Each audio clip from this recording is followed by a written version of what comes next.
There we go. Good evening. Good evening, those of you that are tuned in. We do start the stream now, about 20 past. The tasting itself will kick off about half past. Give everyone about 10 minutes to get themselves logged in. Get the stream live on whatever they're watching it on, whether it's on their TVs, laptops, etc. Do head over to the Smash Grapes website, smashgrapes.co.uk. Click on the Try Before You Buy virtual tasting info, and there you'll find the link to our Slido app. Now we're going to be using that through the evening. I'm going to bring the screen up for you now. That's where you'll use some polls. We'll ask you some questions, and you can do some Q&A through there as well. So yeah, do head over to Slido so that you can make use of that system, and we will. We'll get started in about 8-9 minutes. You can head to slido.com and just put in the event code SG Wine Tasting. You can scan that QR code that's on screen now as well if you want to. If you just want to get yourselves there, nice and easy. Say Q&A, polling, etc. It's all going to take place there on Slido. Get yourselves wine number 1 poured. Now that's number 1 with the yellow background. We are starting on the white wines tonight. So this is wine number 1. This is the one you're looking for. And make sure that the green background 1, 2, and 3, that you have taken those out of the fridge, because those are your red wines. And if you look at little wine icons on the sticker, you'll see white wines on this. You'll see a rosé on number 3, and then the 3 red wines, you will see a little red icon too. Right, so yes, head over to slido.com, please. Enter the event code SG Wine Tasting. Scan that QR code on screen, and we'll be using that for Q&A and some polling through the night as well.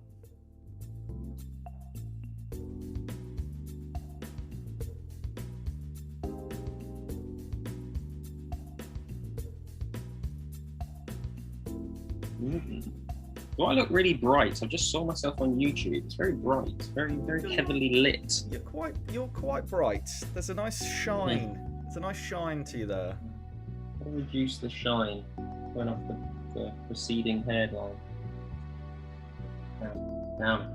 Can't do anything about that, I'm afraid, Sam. It's a little bit better.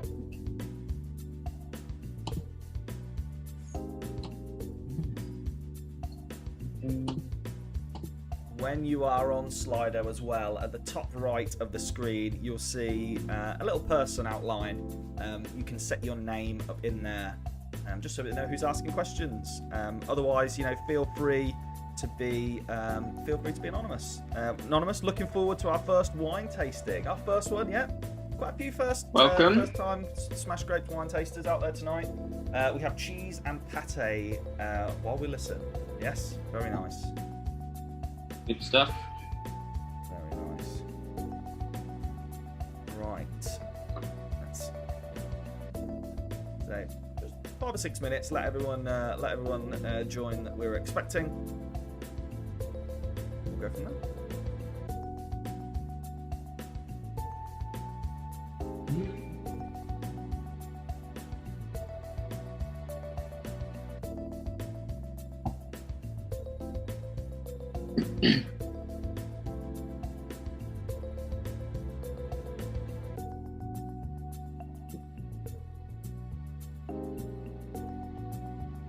Lots of people, guys, like to send in their pictures of their snackage, especially if they've gone above and beyond what we send you. So if you have set out yourself a very nice Friday night platter, we'd love to see the pictures.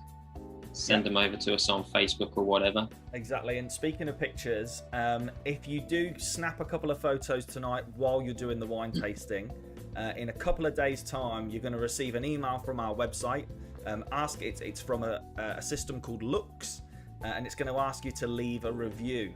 If you include a photo on your review, it helps our website look nice and flashy, but also we will give you a 20% discount code to use on your next order as well, just as a way of a thank you. So Grab yourselves some photos tonight, snacks, wines. You know, take a little selfie if you want.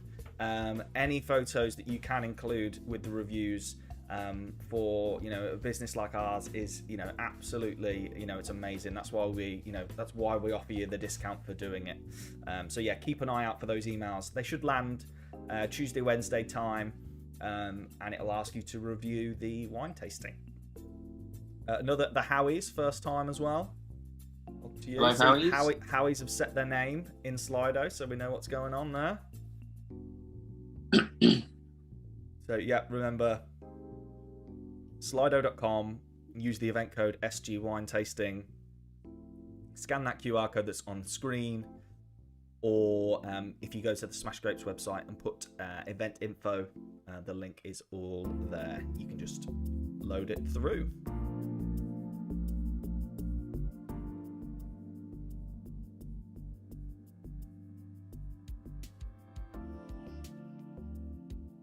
Laura and Ed. There we go. Evening from Nottingham. Looking forward to it, says Tracy. Hello, Tracy. Hello, Laura and Ed.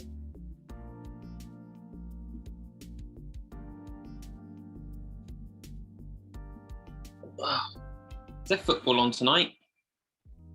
I don't think there's no. So. No, Tuesday's the next England game.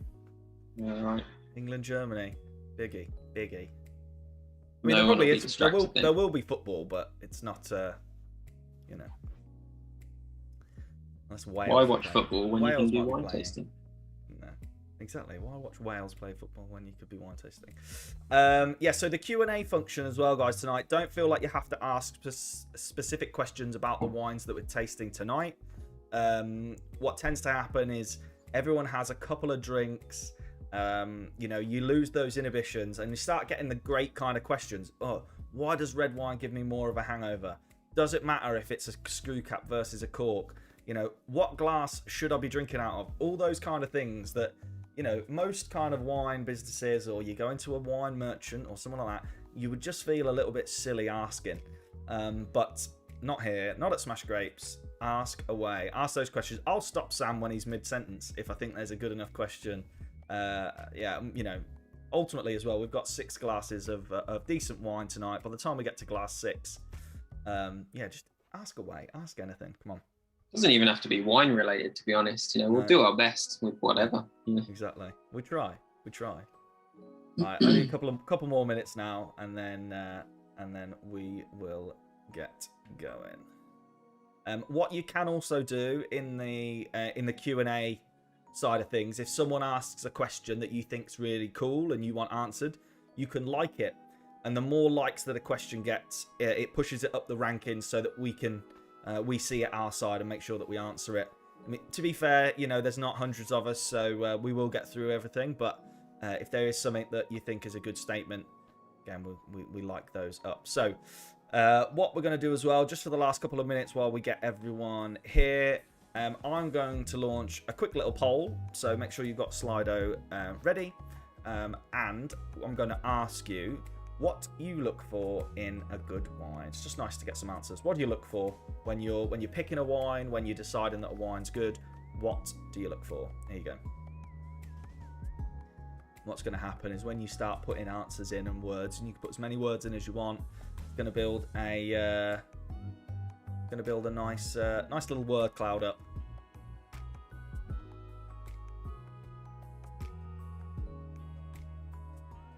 Oh, we've got some pictures coming in of people's spread. Yep. Jody and Rob. Is that a baked camembert? Because if it is, we need to become friends. Jealous. Yeah. Cool. Right, so what have we got? Taste is all that I'm looking for. The price. Not a clue what I'm looking for, says someone. Aroma, flavour, fruity, value for money. You know, yeah. I mean, there's all. I mean, lots of different things to lots of different people, but yeah, you know, the more if someone else puts value for money, what happens? We knew it was coming. I'm surprised it wasn't the first word. We're all guilty of that. We're all cool guilty label. of a cool Yeah, label. We're all guilty there. Taste. So taste getting more votes here. So as words become used more, they get a little bit bigger.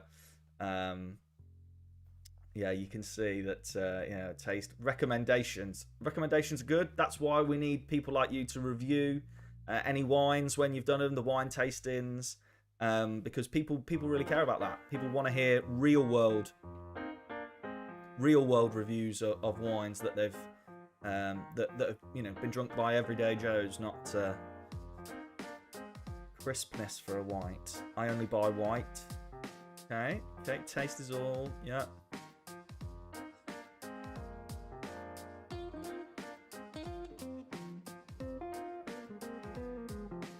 Rick in the YouTube chat says, look for big flavours and excitement.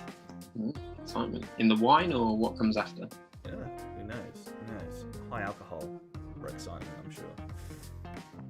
Right, there you go. So that's how Slido's going to work this evening. There's some polls, there's some questions, there's some these kind of word cloud stuff. So yeah, if you do want to head over and get involved with this, go to slido.com and use the event code SG Wine Tasting. Someone's just written 14% there. That's what they look for. Great, love that. Straight to the percent. Straight to the percentage. Right, a few people said grapes.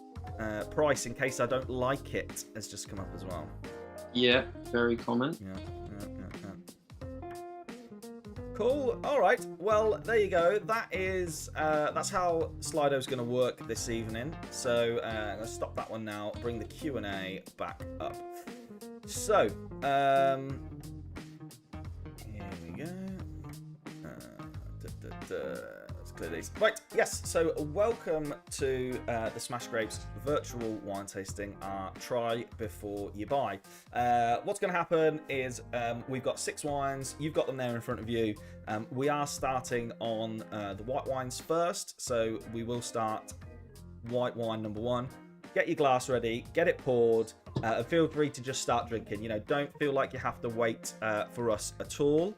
Obviously stick to the wine we're talking about, but we're not going to tell you when to drink. You just work away.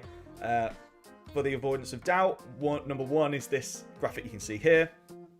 And the yellow labels are our white wines. The green ones are the reds. And then that pink one we will come on to at number 3. Right, so let's get started. We'll give you a little bit more of information as we go. Obviously, you've all bought your wine tasting tonight from Smash Grapes. So me and Sam, we are the founders of Smash Grapes, the good wine company, and we're just out here trying to get people to broaden their horizons and just experience good wine. So what good means for us is good for you as customers. We've got our loyalty schemes, points, which we'll tell a little bit more about later. Good for producers. We only pay a fair price for our wine. There's this whole thing around pricing, especially in the UK, around wine, and actually why spending kind of £7 to £10 on your wine will ultimately get a much fairer deal for the producer and mean some better wine for you in the bottle, and then ultimately as well good for the planet. We are a carbon neutral business. We try and use as much recyclable packaging as possible. Those pouches that you have in your hands this evening, they can be returned to us to be fully recycled as well. All of the cardboard, etc., and the print can also go in your curbside recycling. So Sam, let's take it away, shall we, with question? Okay. Oh, no, that's your other job. That's my other job, not question number 1. Wine number 1. Wine 1 then, Sam. What have we got? Let's when we drink the wines, yeah, we're gonna launch this. I'm gonna launch a poll here as well because we want to know what kind of things you are picking up. Okie doke. So the theme this evening is summer sippers. I've chosen you 6 wines that I think are great for sipping in the summertime, or perhaps a little bit more than sipping, perhaps glugging, perhaps enjoying with a barbecue, but they are all summer sippers. This isn't your usual wine tasting. We're not going to talk about the vineyards very much. We're not going to talk about the winemakers too heavily. We're going to talk about the flavour and why it tastes the way it tastes. Because reality is that is why we buy wine. We buy wine to drink it and enjoy it for various different occasions. So we're going to go through the wines. We're going to start with this one, and we're going to talk about what it tastes like. We're going to talk about why it tastes like that. And that usually comes down to just a couple of things. It tastes the way it tastes because of the weather in the place that it was made, and pretty much after that, it's just down to the amount of time it's been made for. So we're going to talk about those aspects, and then hopefully that's going to set you up to go away from this tasting and use the advice that we've given you to actually then apply it, whether that be in the supermarket or at the restaurant or on your online wine retailer. We want to give you advice that is going to be usable. That is what makes these wine tastings, we hope, different to your usual ones, where you sit there and you learn loads of stuff about Jean-Pierre and his dog and hand-picking the grapes. But reality is that doesn't help you tomorrow when you're doing the shopping at Aldi, at Sainsbury's, at Waitrose, whatever your preference might be. So that is why we're here. That is what we're going to hopefully learn, and hopefully you're going to take something away from it. Wine number one then. Yep, so we got quite unusual. Interesting green colour has just come in. Peachy, crisp, oaky. Wow, I like it. Very fruity. Grass. We're getting there's a lot of green vibes going on there as well. A lot of green vibes. Yep. So this is Strange Brew from the Western Cape in South Africa, and the grape variety here is Fernão Pires. Fernão Pires. It's a Portuguese grape. And the Portuguese like to give them names that nobody's ever going to remember, so don't worry about it too much. Portuguese grapes, often found in South Africa. This one was actually brought over into South Africa about 50 years ago to make brandy with, and then forgotten about, really, once that industry died off in South Africa. It is an unknown grape variety, really. It's not very common, it's pretty rare, and it's not very widely used. That's why you've never heard of it. However, there's a new winemaker in South Africa called The Strange Company.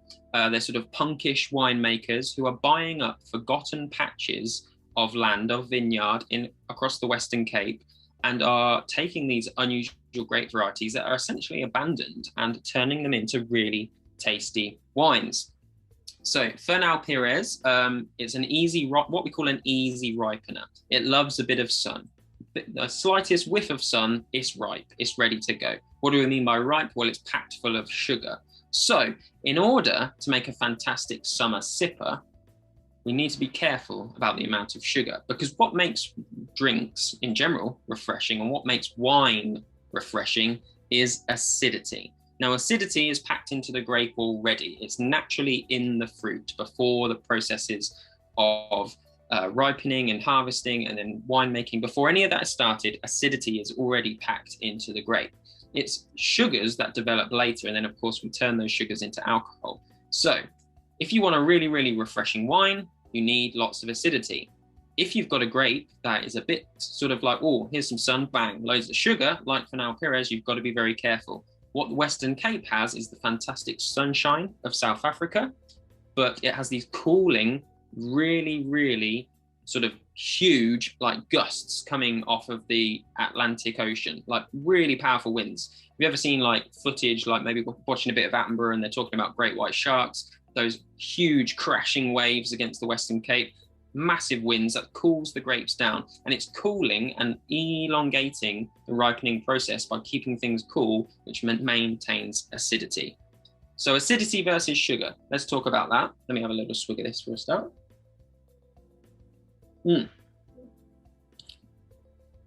So acidity versus sugar. It is pretty much the be all and end all of how a wine tastes. You start off with a grape full of acidity, and as it gets ripened with the sunshine, acidity goes down and sugar goes up. And the more the sugar goes up, the more the white wine, or red wine, but we're talking about white for now, becomes more full of sugar, less acidity, and it becomes more rounded, more full-bodied, and the fruit flavors change. So when it's high acid, low sugar, you might have citrus and lime. That makes sense, high acid. Then as the sugar creeps up and the acid comes down, we might have apple and pear. Then as the sugar comes up a bit more and the acidity goes down a bit more with more sunshine, more heat, we might have melon, or something a bit more tropical. And then as the sugar goes really high and the sugar goes really low and there's had loads and loads of sunshine, we're into the tropical fruit flavors, you know, your pineapple and your mango and that sort of thing. So have a think to yourself, well, what type of wine do I enjoy drinking? Do I like those like citrusy, lemony, lime zingers? Or do I like rich, tropical, sort of slightly sweet style white wines? Well, all you've got to think about is how much sun would my wine have had from where it's from. So if you want high acid zingers and citrusy, And those are the best ones really for summer sipping, you know, those thirst quenchers. You think about like a cloudy lemonade packed full of acidity and a little bit of sugar. Those zingers come from cool climate winemaking countries. Maybe northern Italy, Grigio, maybe a bit of Germany, Riesling, northern France, maybe a Loire Valley Sancerre, something like that, Sauvignon Blanc, or New Zealand, famously, obviously, Sauvignon Blanc from New Zealand, cool climate. However, if you like something that's big and tropical and full of flavour, then let's think hot country, more sugar, less acidity, and we might be thinking about Australian Chardonnay, or I don't know, Californian Chardonnay would be another good example. There's lots of different examples. Chilean wines, you know, that southern Chile is going to be nice and hot, full-bodied and tropical. Northern Chile is going to be more acidity and refreshing and crisp. So white wine number 1, very, very high acidity, I think. There is a little bit of sugar creeping through. This was a grape that liked the South African sunshine. It developed some sugar. They've balanced it quite well. And I think when you get that sort of high acidity and a bit of sugar, you get tang. That's what I think tanginess is. Think about like tang-fastic sweets. They're really, really sour, but they're also really, really sweet. And that's what creates tanginess. And that's what, for me, this wine is really tangy. And yeah, pretty good, I think. Yeah, and it's good on this one as well. If you've not tucked into any of your snacks just yet, this is actually a wine that really benefits from, if it's a bit too much when you're just drinking it, crack open those salted peanuts or with the cheese or the olives, something with a little bit of salt in it, you know, crunch that up, and then have another little glug. This one really, really kind of softens it, doesn't it? The salt on this one. Yeah, salt always helps with that. Another thing, if you are a bit anti-acid, Dan used to be very much against the high-acid white wines. I love high-acid white wines, and at the end of the day, it all comes down to taste. But if you're not into those high acids, like sort of zingers or tangers, you know, that sort of thing, chill it down more. Get it as cold as you can. Give it 15 minutes in the freezer even before you crack it open. Don't forget about it though. But, you know, just a bit more chill time will just take the edge off of that sort of zingy citrus, sort of that bomb in the mouth that makes you think, oh, this is a bit too sour for you. Right, so yeah, that was wine number 1. As Sam said, get that drunk. If you want to try that with some of the snacks, feel free. Otherwise, you don't need to change your glass. Just make sure you're getting rid of the wine that's in there before you put the next one in.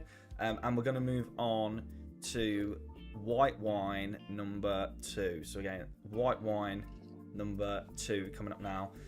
The poll is off. If there's any questions, again, feel free to throw those in to Slido. Let's have a look. What have we got? I'm trying to keep an eye on the YouTube chat as well, but if you can use Slido, it keeps everything in one place. Verdict on ice in white wine, says Nick. I would avoid it personally because it's only going to water it down, and I think that's probably the worst thing to have watered down is wine. You know, there's lots of drinks that you can stomach with a bit of watery downness in them, but wine, not so much. I would just get the bottle in the freezer for a bit if you can. Or if you are, you know, with any drink, if you are going to put ice in, put loads of ice in, because actually if you have the glass full of ice, it will stay colder for longer and it won't melt, and you'll drink it before it started to significantly melt. Lots of people, I used to be in the pub game, people like, oh, don't put too much ice in your glass. But actually you want lots of ice to maintain a chill and stop it from melting down. Yeah, and if you want something really, you know, if you want something really, really cold as well, you can buy like silicone reusable ice cubes. Like whiskey rocks work as well. Or the steel ones, you know, they don't dilute the liquid, they just keep it nice and cold. So there's other options you can use. Try frozen grapes, somebody says on Slido. Yeah, I mean frozen fruit in drinks is you know, that's a cocktail waiting to happen right now, isn't it?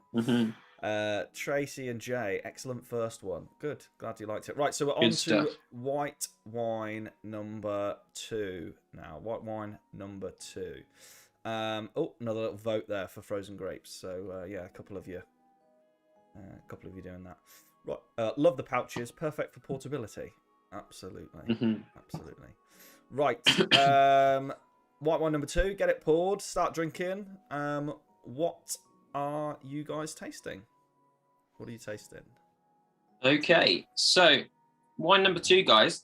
Quick side note: when I went to choose these wines for this evening, I very much chose them with, what would be great for drinking in the hot summer weather. Not that we're necessarily getting that; it's raining outside for me at the moment. Don't know about the rest of you, but I chose these wines based on like their properties for drinking in the hot summer. So for white wines, again, nice and refreshing, high acid, zingers, that sort of our first quenchers. Really, really easy drinking, not too heavy.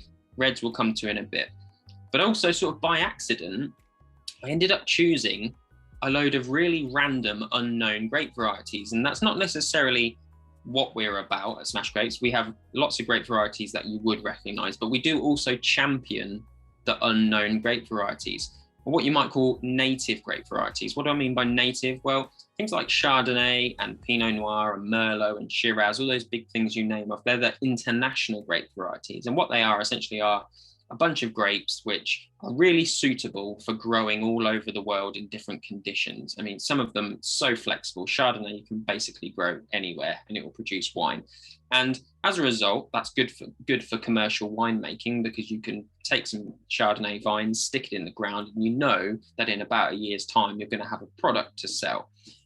As a result, they're the ones that are most famous, and the ones we know about, and the ones that get the marketing, and the ones we all enjoy. But native grapes, generally what the thing about native grapes is they only do well in their home patch. And that might not just be in their home country, but it might be in a specific part of their country.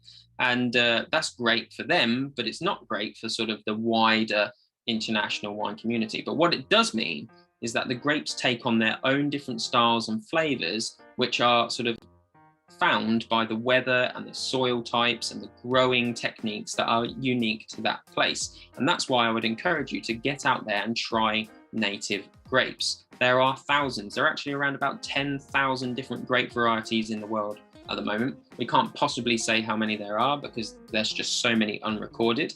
But if you see a native grape, or a grape that you're like, what the hell is that? In the native language of the country that you're looking at, don't be scared of it, because actually the international varieties aren't necessarily international varieties because they're the best. They're just international varieties because they're good all-rounders. It's like when you go to the garden centre, and you get a plant that's good at growing in everywhere, or you get one of those plants that can only grow in a very specific place. And so tonight, for some reason, I've ended up picking loads of that style, native grapes. So interesting to see what you think of them, and also interesting to explore some that you've probably never heard of, some that I'd never heard of until we picked them. So wine number 2, we're in Romania now. This is Solvari Reserve, and the grape variety, it's native Romanian grape, is Fetiesca Regala. It means the royal maiden or royal girl, and it's a cross between 2 other Romanian native grapes, one of which is red, and we're going to be trying later. And so, yeah, this is a Romanian native grape variety.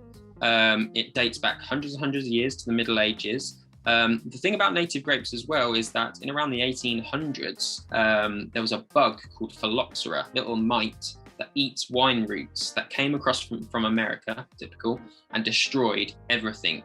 And as a result, it was only really the French varieties who had the money to sort of get over the problem that survived. And that's why the international varieties are all French grapes. And it was actually the local varieties from places like Romania that died a death, and it's taken them all this time to come back. So that's a bit more on native. This wine is by a winery called Cremel Ricas, who we massively support. We've got a huge amount of their wine. If you've tried our Umbrella Pinot Grigio, the Pinot Grigio Rosé, this is by these guys as well. Probably the best pink Pinot Grigio you're going to drink ever. We absolutely love it. It was actually started by an English guy, Philip Cox, and his Romanian wife, Elvira. They started in 1998, and it was a tiny boutique winery. And now it's the 3rd biggest in Romania, and it ships about 65 different wines all over the world. So hats off to them. They're making a massive success of Romanian wine. So let's give it a try. Mellow. Yeah, a lot of mellow, yeah. Subtle, zingy, easy to drink, very easy to drink.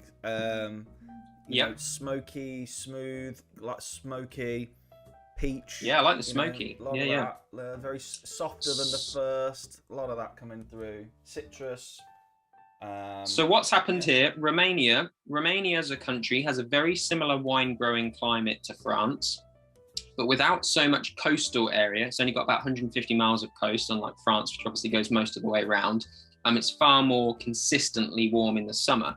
So what we've had is a bit more sunshine on this grape here. The acidity's come down, so you guys, like you said, mellow. You should taste it's not really a zinger anymore like the first wine. The acidity's come down and the sugar's gone up a little bit. It's taken us into that melon area, slightly further up the scale, but it's still at the bottom end in a cooler climate end. We're not talking Australia here.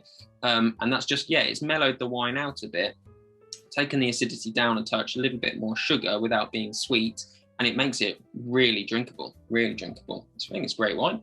First time I've tried one of these. What does reserva mean on a wine? Obviously, this is Solovari. Yeah, it's this is basically reserva on there. Basically, universally, nothing. So there's no laws to govern the word reserve. There's no laws really to govern any particular word on wines across the world. But if you go to a specific country, which probably doesn't help us because, it's like, well, what are the rules for what country? And it does have certain rules. So, for example, in Spain and generally in Spanish-speaking countries, so in Chile, for example, reserva very specifically means the amount of time that a wine has had in oak. And so, for example, reserva would mean 12 months. Gran Reserva would mean 24. That's just Spain. Reserva generally, and in this case, is just a word to basically say we've picked our best grapes. Really, that's what they're saying. It's the reserve, the reserve grapes. So they've gone out into the field and they've checked which patches have done the best that year and kept them for this particular wine, and then the rest go into perhaps their sort of more everyday stuff. And so that's really what it means. But you can't necessarily apply that universally. It doesn't. There's no law to govern that. Tracy and Jay saying, "Oh, it's a good-looking bottle. It draws the eye, and it's very tasty." Yeah, that kind of, it's very very stylish with its black label and very minimal. It's a cool bottle, that one. And yeah, like Sam said, the kind of we're big champions of Romanian wines at Smash Grapes. If you've never tried them, take a look. You can, when you're in the shop, you can filter by country. We've got quite a few from Romania. Do a fantastic Syrah or Shiraz. Really, really nice. I love the Umbrello Pinot Noir as well. And as Sam mentioned, the Pinot Grigio Rosé is we struggle to keep it in the shop. It is that popular. People have started buying it by the caseload. We had hope of some sunshine. In that hope of sunshine. Yeah. We had a lot of people at the beginning when Dan asked, what do we look for in a good wine? We had a lot of people say price and cheap and value for money. 100%, I can tell you now that if you want value for money, Romania is the country to go to. It's got all of the history of French winemaking. It's been doing it for just as long, perhaps longer. It's got all of the Cremel Rakas, where we get our Romanian wines from. State of the art, like it's all super modern, state of the art stuff, excuse me. But land is obviously a lot cheaper than the most famous places in France. And as a result, they can produce really like-for-like wines at fantastic prices. If you like French Shiraz, try French Syrah, try Romanian Syrah. If you like French Pinot Noir, try Romanian Pinot Noir. They are really comparable. And obviously you've got Italy just down the road as well. So if you like Pinot Grigio, try Romanian Pinot Grigio, because you're going to get so much more bang for your buck, for sure. I mean, we've got a Sauvignon Blanc that's fantastic as well. So there's a lot there, and someone's just put, I love that Smash Grapes focus on rare grape varieties. It's where the bargains are, and wines stop being boring. Absolutely, yes. Some of those rarer, less known grapes are definitely where you get more bang for your buck, but also even some of the more known varieties. Actually, if you try them from a country or a region that isn't, that it isn't particularly known for, you get far more bang for your buck. Obviously last month we focused on Spain. We did a Spanish tasting, and there wasn't a Rioja in sight, but we were showing you the red wines that were the same grapes and styles, just not from that particular region. So yeah, you get a lot more for your money there. So right, white wine 2, get that done. and drunk. And then we are moving on to number 3. Number 3. So this is the pink label. So this is white wine number 3.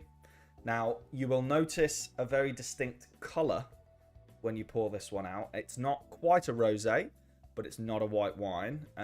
We'll reveal more shortly. So get white wine 2 drunk, get number 3 poured out, and have a little taste. We are going to see what you're getting from that one. Somebody has put, love the Romanian focus. Years ago, I often found wine that was described as Merfartier.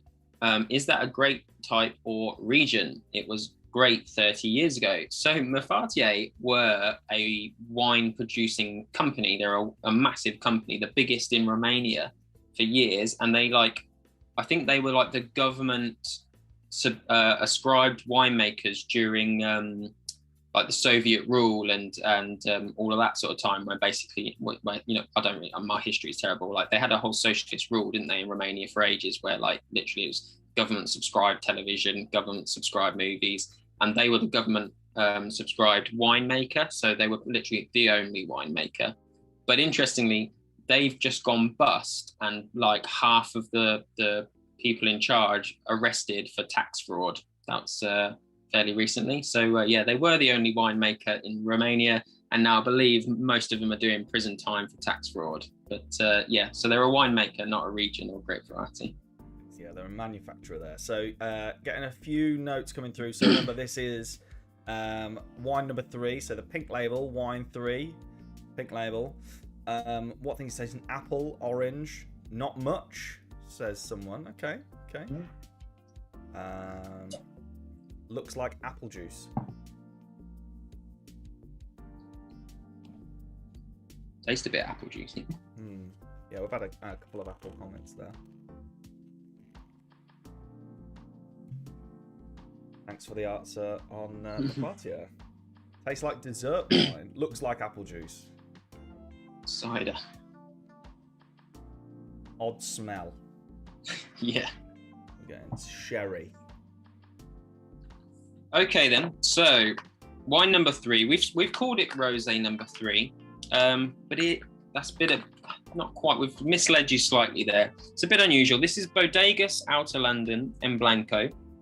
And so Outerlanden are a Spanish winemaker in Manchuela, which is south east, sort of slightly inland from the coast. And this is a blend of 2 native varieties from Spain, Garnacha Gris and Garnacha Blanca. So if you know Grenache or Garnacha, which is a red grape variety used in France and Spain, this is Garnacha Gris, which is the grey variety, and Garnacha Blanca, the white variety, blended together.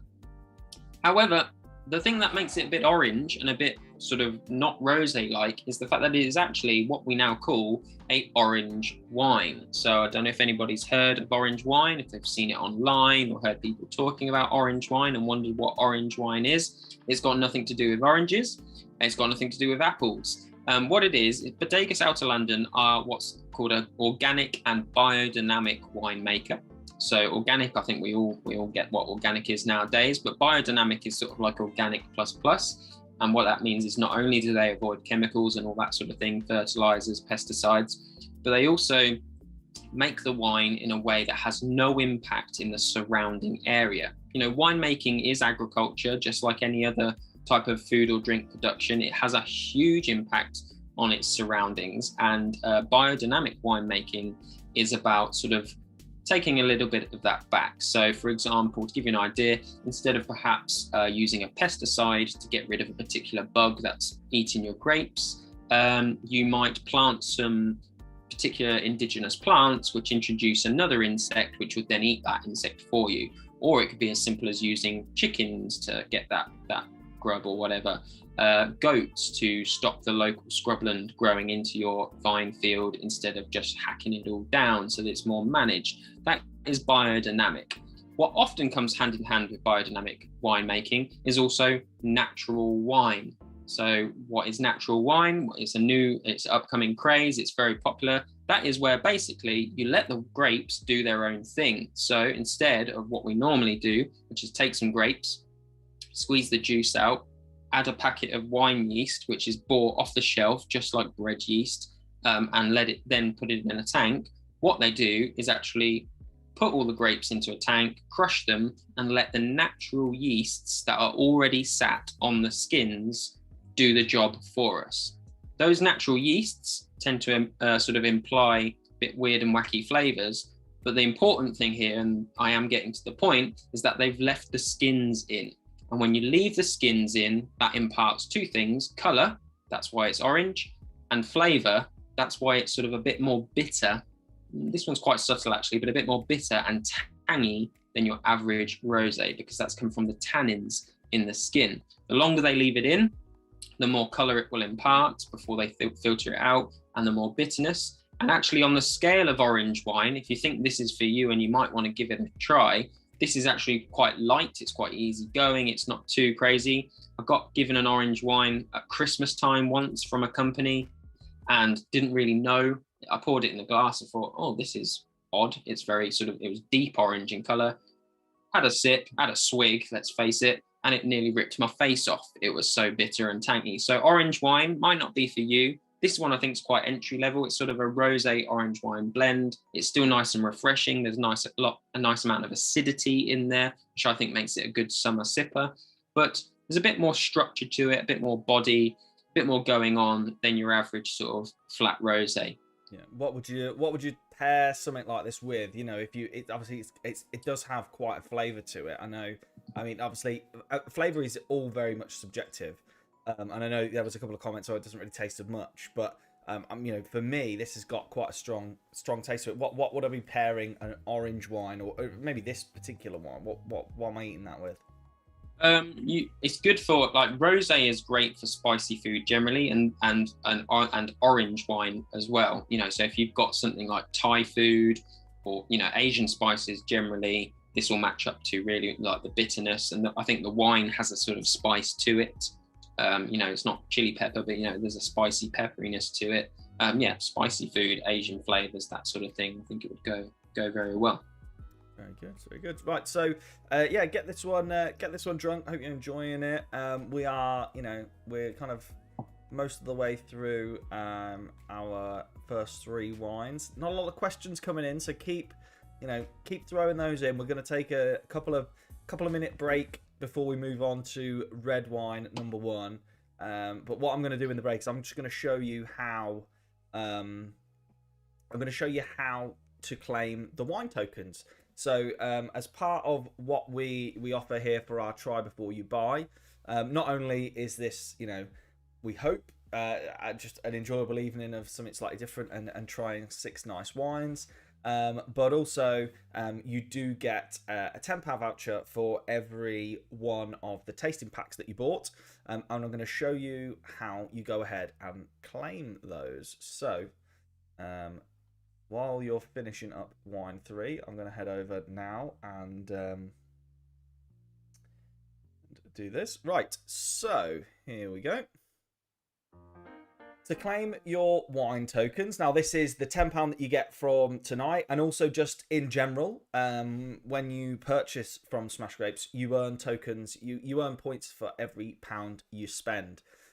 What is really, really key here is that you do need to have an account on our website, okay? So, top right-hand corner, you're going to click the little person icon up here, okay? So, I'm showing you at the minute on a desktop. If I did happen to be on my phone, it would look something like that, okay? So, again, you're going to just click this little person icon right here. That's going to take you through to the login page. Now, if you haven't already created an account, what you need to do is create one. So click the little button here. It doesn't take 10 seconds, very quick. But what you do need to do is you need to use the email address that you purchased with, because the tokens are applied to an email address. So you've got to use that email. So you're going to sign in, and then once you've signed into the site, you're in. If you've got one of our subscriptions, you'll manage your subscription here. All of your orders, etc., will be in this area as well. Now, I'm just going to head back to the shop page just so that I can show you the button, because it is against a green background. So bottom right, once you're logged in, bottom right of the screen, you're going to see wine tokens. Now, again, I'll show you what it looks like on mobile. It's slightly different. You may just see the star rather than wine tokens. But you're going to click on that, open it up,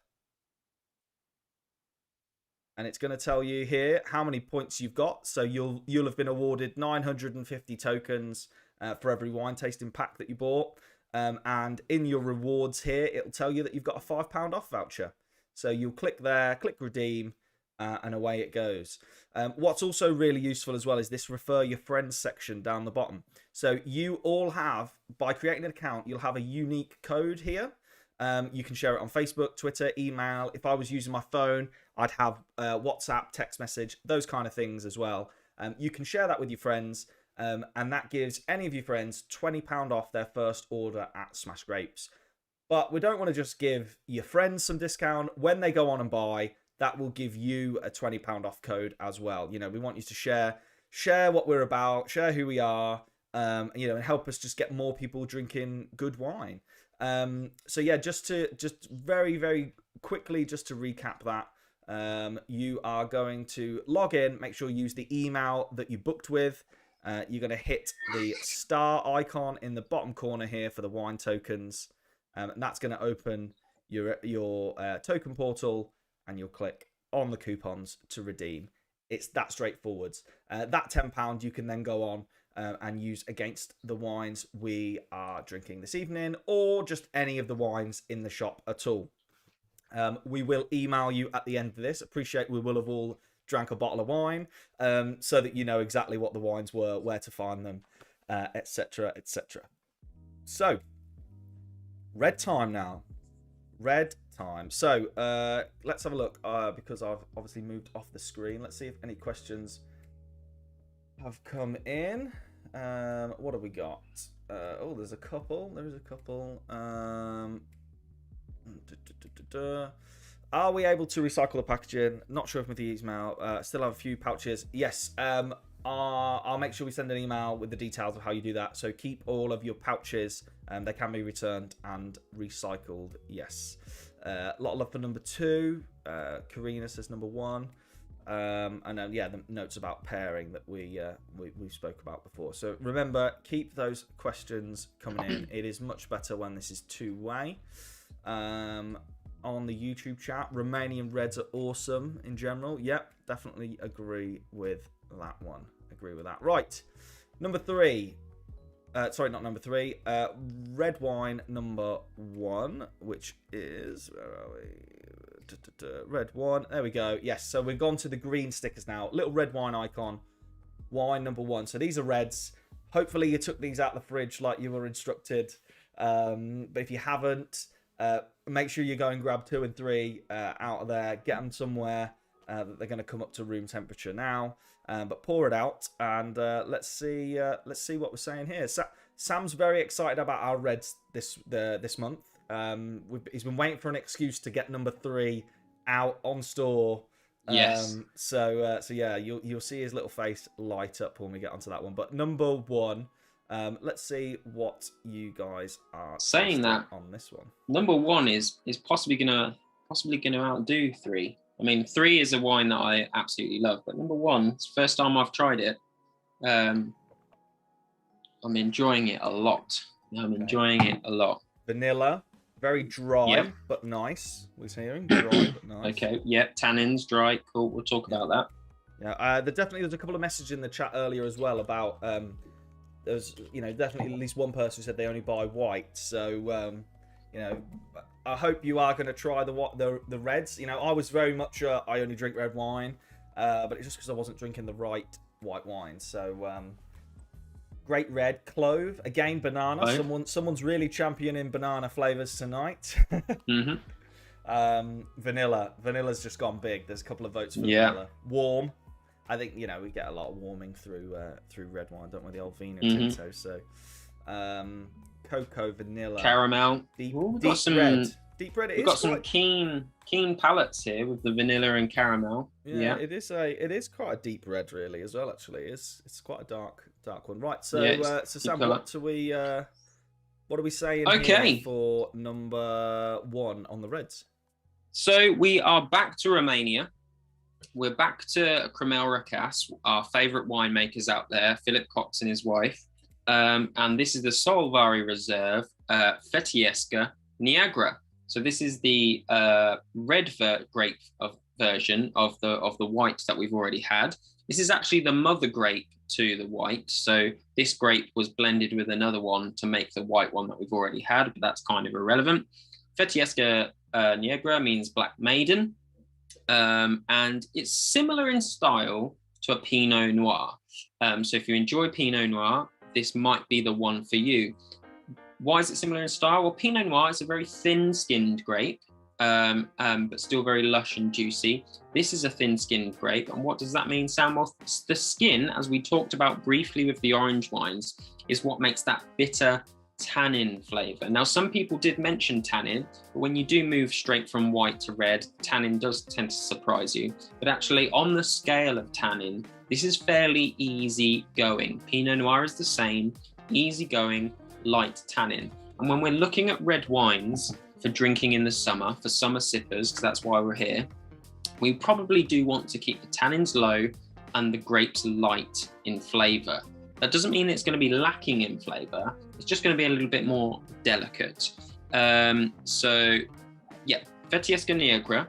The vanilla and caramel, well done everybody. This has had a little bit of oak, but it's a whiff of oak. So instead of actually aging in barrels, what they've done is used barrel staves, the planks that make the barrels, to do the stirring during the fermentation process. So this is really subtle oak. I think it's done really well, actually. It's because actually some wines, like for example cheap branded Rioja, when the oak is added in, it can be a bit of like a wood chipper in the face. You know, you're a bit like, whoa, what the hell is that vanilla bomb sort of splinter in my mouth? Whereas this is actually really subtle, really relaxed, and really sort of integrates, to use a snobby word, in with the rest of the wine. So easy drinking, that's what we want for summer sippers when we go to our reds. What does that mean? What makes a red wine easy drinking? Well, I'm going to go back to the two things I've already talked about, excuse me. Acidity and sugar. Okay, so again, with red wine, just the same as white wine, we have our acidity to sugar scale, and in the cooler climates where there's less sunshine, acidity is high, sugar is low. And then as we move up through the scale and we get into hotter climates, more sunshine, sugar goes up and acidity comes down. When there's high acidity, the red wines are more refreshing and lighter in flavour. And when there's more sugar in the hotter areas, the red wines are fuller in flavour and they might be more jammy and rich. Also, sugar means alcohol, so we tend to get more alcohol, and alcohol itself also adds to the body of the wine. What do we mean when we say body? Well, body is essentially like the difference between skimmed milk and whole fat milk. It's that thickness in the mouth, and acidity creates a thinness and sugar creates a fatness. And so when we're looking at summer sippers and easy drink, easy drinking, we want to be down that sort of cooler end scale. So Romanian reds, fantastic for that. Big Australian Barossa Valley sort of desert reds, which are just going to be packed full of sugar, packed full of alcohol, 15%. Just going to be too rich. They're going to be too big, and they're not going to be refreshing and enjoyable on a summer's day or with the barbecue out.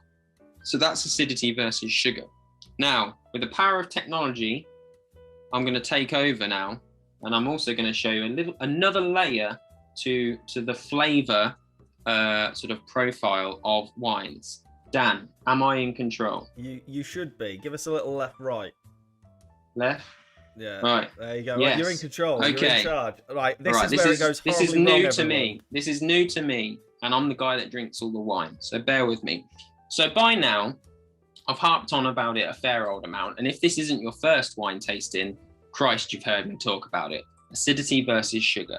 It's what makes wine go from light and sort of fruity, light, easy drinking, up to sort of big and bold and juicy. We talk about it all the time. It's the pillar of how we categorize our wines at Smash Grapes. And that all comes down to that one thing: sunshine, heat. So if you go to the supermarket, you can stand on the aisle, you can go, do I want big, bold and juicy, plenty of sunshine? I'm going to go to Australia. Do I want light and fruity? I'm going to go to Italy, where it's cooler. There is another layer, and this is where we would like to introduce it for you guys this evening. It's a scale that goes from bottom to top, and I like to call it the clean and simple to party in your mouth scale.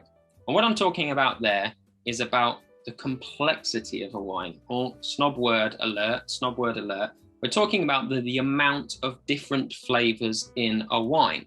Now, why is that important? Well, actually, sometimes we want wine that is really clean and simple, don't we? We just want it like pure refreshment, bash, bash, bash. How many bottles have we got? I'll take them all. Thank you very much.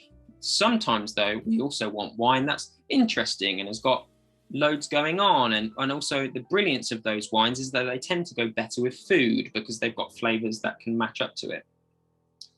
What makes the difference between a clean and simple and a party in the mouth? Time. So we've talked about sunshine. Now we're going to talk about time or aging. Now, I don't mean the amount of time it spends in your cupboard or in your cellar or in the fridge. What I mean is the amount of time from the moment the grape is crushed to the moment it goes on the shelf. So all wines are dated on the bottle by when they were harvested. They're never anything else. If it's a 2019, that's when it was harvested. If it's in the Northern Hemisphere, that'll be in the September. If it's in the Southern Hemisphere, that'll be in the spring, or our spring. But if it says 2019 or 2020, that's when it was harvested. That doesn't necessarily mean when it's going to be on the shelf. So, time. Some wines don't rush to the shelves. They actually might have 6 months in oak, 12 months in oak, 15 months in a bottle. They might have different aging processes. And it's that time before it gets onto the shelf, which adds to the layers of flavor in the bottle. So if you want clean and simple, easy and refreshing, you want something young, you want something that's just got in the bottle, you want 2020 Pinot Grigio, yeah? But if you want something that's got a bit more interest to it, you might pick something like a 2019 Malbec, which has had 12 months in an oak barrel. There's been a year between the harvest and it going on the shelf at Aldi. If you want something that's really rich in lots of layers of interesting flavor, then you might say go for a 2014 Rioja Reserva. And that doesn't necessarily mean expensive. In fact, like even Yellowtail do Rioja Reservas, and they'll be, I guess, 2014, 2016. And that's going to add extra layers of interest and flavor. What does that mean? Well, actually, if you factor in our scale of acidity and sugar for sunshine, and then you factor in our time scale as well, you can start to categorize wines. So if you've got a wine that's cool climate, so it's high acidity and low sugar, and also young, it's 2020 or 2019, it's straight off the vine and into the bottle, they're going to be what we call our patio wines, the easy drinkers, the fast gluggers, the how many bottles have you got, I'll take them all. If you've got a wine that is, oh, there's a delay, where's my circle? Go back one. One more. There we go. Stay there. Stay there. I can't see now. I can't see what's going on. I can only see patio. If you've got a wine that's big, bold, and juicy from a hot country, let's say Australia, but it's still young, it's only 2020 or 2019, then it's going to be what we call an easy drinker. So it's got a little bit more going on than a patio wine, and it's an easy drinker. And actually, easy drinking reds are essentially what we're aiming at here, because you might want them to sort of be easy drinking in the sun, but actually have a little bit more going on than a patio wine. I'm just going, I don't know what's happening now, so I'm just pressing and hoping. But great with light. However, food if you get, now.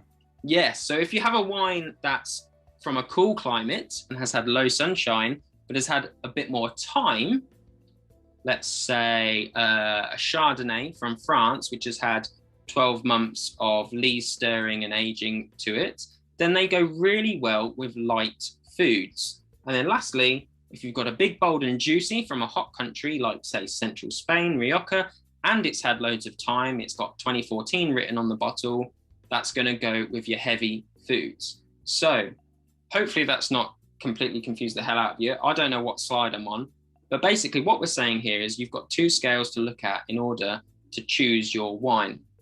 Think, what do I want this wine for? If I want to smash it on the patio on a Friday night after a terrible day in the office, I want cool climate, light and fruity, high acid, low sugar, and I also want young. 2020, 2019, 2021s actually are just coming onto the shelf. I want young. If I want something a bit more than that, maybe a bit more big, bold and juicy, slightly warmer climate. If I want something to go with lighter food, I'm going to go cool climate, but with some age to it, so a bit older.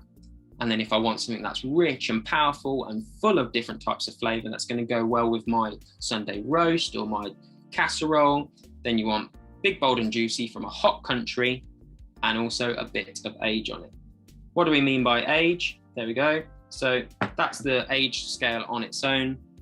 Young is going to be at the moment 2020, maybe a few 2021s coming out, definitely lots of 2019s on the shelf. In fact, actually, with the pandemic and stuff, 2019s will probably knock around for a bit longer than normal. Old is going to be sort of like 2009. I mean, if you go to Sainsbury's at the moment, you might find Barolo, which really does age at like 2006 even. You know, those are wines that have had loads and loads of time to age and develop extra flavors. There are two things that speed up the aging process: yeast and oak. So if it says it spent time in oak, which loads of bottles will say on the back, then that you can sort of take that as a speeding up of the aging process. And yeast, it might not necessarily say yeast, but what it will say is lees aging, lees, L-E-E-S, and that's just time in yeast. And so those sort of speed up the aging process. So depending on what sort of style of wine you're looking at, you can make a choice as to the country it's come from and the weather, most importantly, and also how old the date on the bottle is. Only at Smash Does that Grapes, make sense, Daniel? Only at Smash Grapes would you get a scale that goes from clean and simple to party in your mouth. Party in your mouth. Well, you know, but that's it. As soon as Sam was like, I want to talk about complexity, I was like, well, you can't use the C word. You can't, you know. We got to find a way that, you know, we don't want any of that kind of, you know, the wine industry jargon that you'll read it on labels, you'll see it in wine memes. Oh, a highly complex red wine with, and it's what like, does that mean? What does that mean? If it said this red wine and that is an absolute party in your mouth, if you're having rich food, this is the one to go with. I'm sure we'd all look at that and go, sound, you know, fine. I can get down with that. And equally, if it said, you know, this is an easy drinking young wine that you can probably finish, tell the waitress to leave the bottle. You know, that's the kind of language we want to use. We want to make it very, very much just on a level. It's probably a good point there as well, I think, just to probably pick up. We get asked this question a lot about the age of a wine, you know, and whether you should let wines breathe, decant them, all that kind of stuff. You know, obviously, you know, if you've got, I mean, you don't need a fancy decanter. Just pouring it from one bottle into a water jug is enough. But, you know, what kind of point should you really be decanting or breathing a wine? So, decanting and breathing. So let's talk about breathing first. Breathing, as in like, let's take the lid off and leave it, completely pointless. Sorry, guys, just a waste of time. If you're going to get oxygen into a wine to sort of bring out its flavor, and that is true, that does, you know, putting oxygen and air through a wine brings out its flavor. It doesn't matter what type of wine it is, actually. It will benefit from a bit of air through it. Taking the lid off and letting that top, I don't know, 1 centimeter get some air, it's just not going to cut it. Doesn't matter how long you leave it. However, decanting is going to get air to it, and that's not because you've put it into a bigger thing. It's actually the pouring process. The process of pouring it out the bottle is where the air is really going to get to it as it goes in. So it actually doesn't matter what you put it into. Just get the Pyrex measuring jug. I often do that. Just get the Pyrex measuring jug out and pour into it, and then pour back into the bottle. And that it's the process of pouring which has aerated the wine.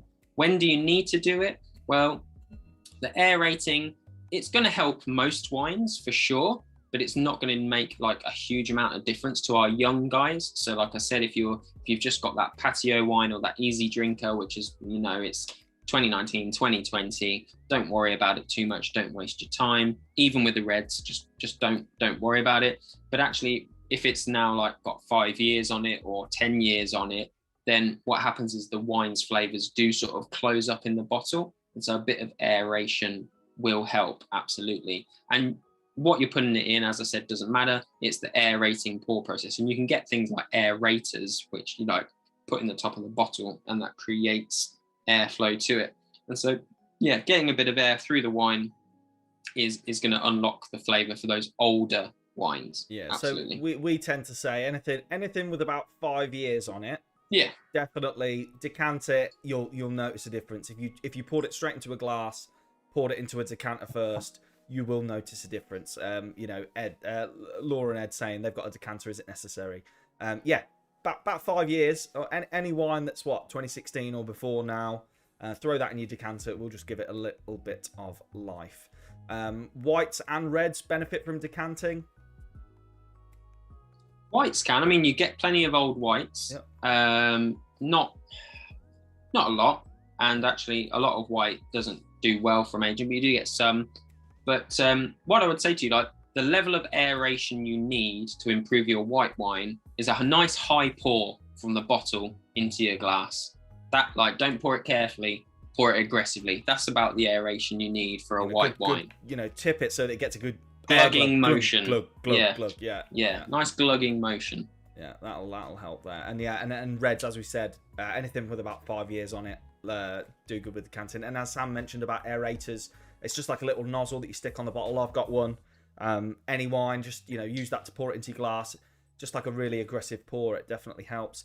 We're going to move on to wine too. There's a few more questions coming in. Please keep them firing. We will keep coming across. Just want to make sure that we are moving through. Wine number 2 now. Red wine number 2. So green label, wine 2. Get that one poured out and in your glasses, please, guys. I should have said that, you know, you only need to change. We don't really need to change glass, but we would recommend changing glass between the whites and reds. So grab yourselves your glass, pop number 2 in it, and let's have a little go on this one. See what we're saying. Ooh, powerful that one. See, I know what's in the glass, but even without knowing what's in it, it's a bit of me. This absolute bit of me. Big fan of this. Big fan. Oh, it is good. It is good. Quick check. I'm just having a quick jump on the YouTube comments while you are drinking this one. Rebecca, I'm not a red lover, but giving it a go to extend my palate. Nice and smooth, not bitter at all. So Rebecca's given red wine a go there for wine number 1. Hope you're enjoying the rest of them as we move through. Oak, Beetwoot. Jonathan Ross is out there playing tonight. It is a bit beetrooty, actually. To be fair, it is a bit beetroot. Someone says acidic, jammy, fuller. I'm assuming that's fuller. Oak, mellow. Getting a lot of that command. Acidic. Okay. So before I do tell you what the red is, actually just thinking about Rebecca's comment in the YouTube there, because I've not made a note to mention it. Obviously, we've talked about acidity to death, we've talked about sugar, and we've talked about alcohol and body. The last sort of key ingredient for red wine, and it's actually really important, so I should have mentioned it, is tannin. And it's often the thing that puts people like Rebecca off of drinking red wine. It's the bitterness. The tannin is the bitterness from red wine. It comes from the skins and the seeds. And because when you make red wine, they leave those in for much, much longer, whereas with white and rosé, they're filtered away very quickly. That's what imparts bitterness into red wine. And that's essentially the main thing that puts people off drinking red wine. So if you're not into red wine and you find tannins bitter, and it's that bitterness, and it's also that like astringency, we call it grip in the industry. So it feels like it's gripping hold of your gums. So a grippy wine is like high in tannin. If you're not into that, again, let's go back to weather. the hot climate grape varieties, the wines that have done well in the heat, have done well because they have very thick skins. So they are more bitter. So if you're not into that, think cool climate. Think the ones that haven't had to survive massive amounts of sunshine. That's where the bitterness is going to be lower, because the skins, like in Pinot Noir or in a Merlot or in that Fetiesca Negra from Romania, the skins are thinner. So think cool climate, not too much sun. They've not had to put too much sun cream on, thin skin. That's where the tannins are going to be lower. So if you're not into your tannin and your bitterness, or if you're not into your red wine generally, start on cool climate, work your way up before we get to the big beasts. Yeah. And the couple of things coming in here, a bit of raspberry licorice, hug in a glass coming in there, hug in a glass.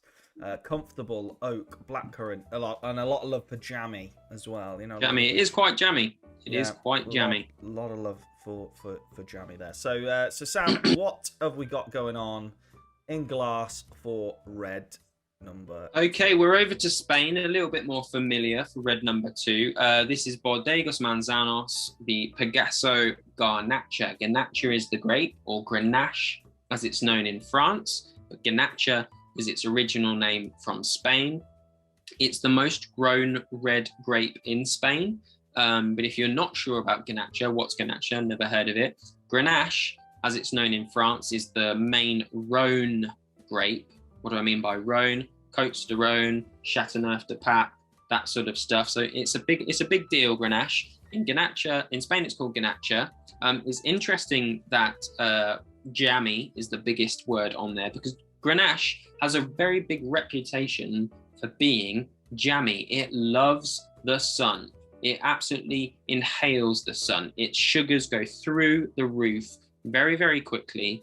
And as a result, it actually tends to get a bad name as being jammy, because it just goes jammy so quickly and becomes quickly and sweet. And as a result, you tend to see it blended all the time. So in the Rhone in France, in Châteauneuf du Pape, they blend it with other grapes. And in Spain, they tend to blend it with other grapes as well. And so it doesn't really get a name for itself as a single varietal, as a grape on its own. Where does it get blended in Spain? Well, Rioja.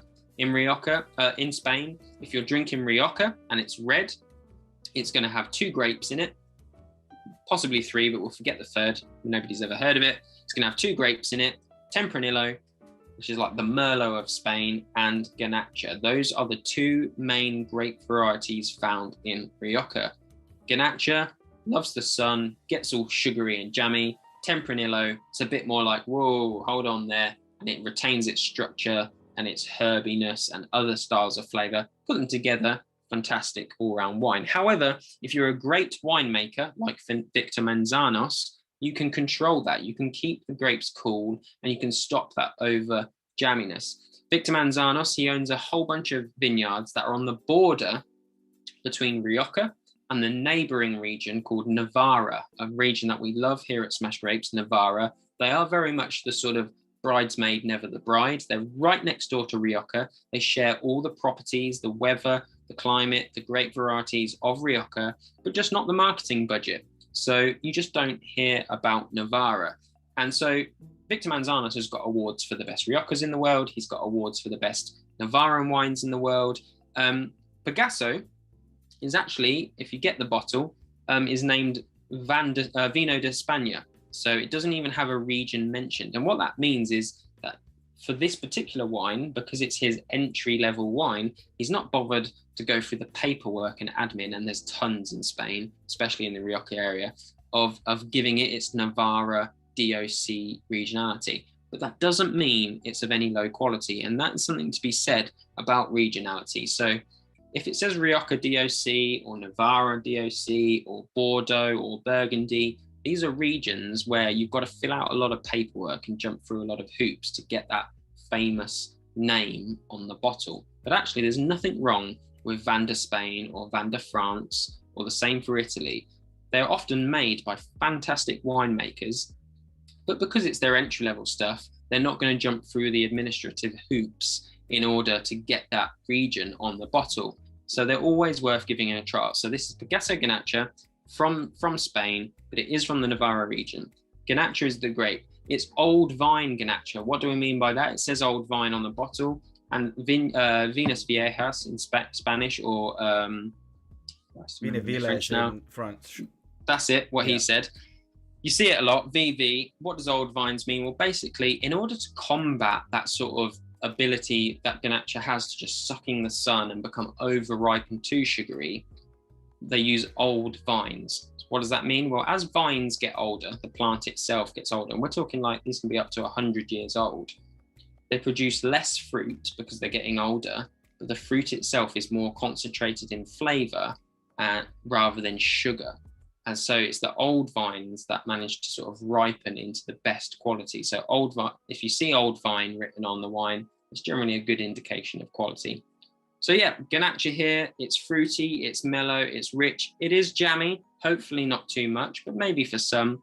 It's an easy drinker, it's a young red, but actually, I think the jamminess lends itself really well to barbecues, and that's why it's on my summer sippers list. I think if you're gonna drink heavy red wine in the sun, this is the way forward. Absolutely. And I'm waiting for a question to come in that says about about Jamshed. Jamshed it's a Ganacha wine, but like kind of Sam mentioned, that it's rarely found on its own. It is very much a blend wine, and that's because 10-15 years ago we didn't want that kind of jamminess, because we were sold on the whole, the essentially the French way of winemaking. But actually, as tastes have evolved, and we're like, actually, we enjoy our wine. This is a kind of flavor that we want. So yeah, Ganacha from Spain, lovely red. So get that one drunk. As Sam mentioned as well, how do you tell if something's from an old vine? If that's kind of something, if you're drinking this and you think, I really like that. Obviously, if it's English on the label, it will say old vine. And regardless of whether it's Spanish or it is French, you're looking for VV. So Viñas Viejas in Spanish, or Vinas is the French. So it will say VV, and they would generally say it under the label. If you look at the label here on the Picasso, you've got Viñas Viejas there for the old Spanish Vino Tinto there. We're going to get red wine 2 drunk now, move on to our last one of the evening, which is red wine 3. Sam's face is going to light up here. He's a big fan of number 3. Let's have a quick flick through some of these questions. Siobhan, she's not had a Romanian wine she doesn't like yet. Not had one yet. A lot of love for the old the Romanians. Big fan of the rosé as well. I think she might have a problem. We might need to step in there as well. Chris and Michelle, are you going to use these descriptions on the site? I think we're pretty true with the descriptions that we put on.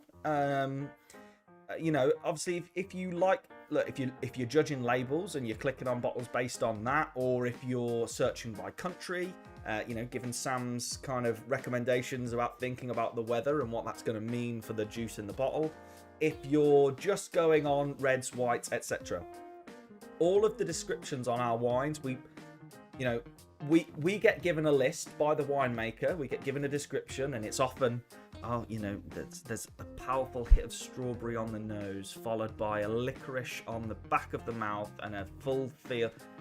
We rip that up. We don't worry about any of that. What we do want to use these kind of descriptions really to explain what a wine is, and actually wine 3. It's got a cracking description on the website, and I think it absolutely is perfect. Sums it right up. So we do, Chris and Michelle, we do try and use the descriptions like this, just very much demystify, just straight talking. That's the way we describe our wines. And if you find yourself 5 or 10 minutes, instead of doom scrolling, have a little look through the Smash Grapes wines and see what you think of our descriptions. Last question before we move on. How long can you keep wine in the cupboard for, says Nick? Well, depends on a couple of things. It depends on the wine. So if we think back to my amazing piece of graphography that happened earlier on, I know you all enjoyed that. Those younger wines, those wines that have no age on them, that have gone straight to the bottle, are meant for drinking young. To drink them young. Don't hang around with those. You know, the wines that haven't had any aging before they get on the shelf need to be drank fresh. And actually, like, you know, the stuff that we drink every day, like Sauv and Pinot Grigio, or a simple Chilean Merlot, if it's the 2020 vintage, I would be reluctant to drink it after a year, because the flavor will actually start to diminish in the bottle. It will go down. Those wines are produced young and are meant for drinking young. And that's why they produce a new vintage every single year. You know, that's the style of wines there. That's what most of us drink. The wines that have aging on them won't diminish if they get a bit more aging. Generally, that they're safe. So it's the ones that have got age and you know, oak age and stuff like that, they'll be fine for a bit more age. However, only if they're kept in the right circumstances, in the right conditions. So the biggest enemy of storing wine is temperature extremes. So going from too cold to too hot. So if you've got a cupboard in the kitchen and your kitchen tends to get really hot when you're cooking dinner, and then it goes very cold at night when you turn the heating off and go to bed, that's not going to be great. If you keep it in an outbuilding or in the garage, you know, wine in the garage is a big thing. You know, people are sort of collecting these expensive wines and they've got them on a rack in the garage, but actually the garage is a hot box in the summer and then freezing cold in the middle of the night or in the winter. Not great. What you need is stable temperature. And then they'll essentially, last forever, really. If they're fit for aging, the winemaker will have started doing that for you, and then they can last a long time. I say a long time, like, you know, they will die off eventually, but for most of us. So carrying on from that, we've had a message in. God forbid I shouldn't finish a bottle of wine. What's the best way to save them for the next / another day, and how long would you keep it? We get this all the time. You know, it's a foreign concept for me and Sam. There's rarely anything left in a bottle. Once we open it, the race is on to finish it. But as a rule, you know, it all comes down to refrigeration, even for both, doesn't it? Really, your whites and your reds. If you aren't drinking it the next day, you want to, you know, get the lid back on it. Again, this is where screw cap has a definite advantage over corked bottles. Get a lid back on it, pop it in the fridge. How long is a white gonna last in the fridge and a red, Sam? How long are we looking there? A white wine in a fridge, not too cold, you know, standard fridge temperature. You're looking at sort of like 3 to 5 days, and a red 5 to 7, I guess. You know, if you keep it in the fridge. So yeah, you know, it's about stable temperature rather than the particular temperature, and actually the fridge is the best place to create stable temperature. So yeah, get your reds in there as well. Then obviously you don't want to drink it chilled, so just get it out of the fridge, you know, an hour or so before you're due to open it up again. But use the fridge as a stabilizer for the temperature. Yeah. Good stuff. Right, pour number 3 into your glasses then, please. This is red wine number 3, wine 3, green label, last one. You shouldn't have any left. This is red wine number 3. Pour it out.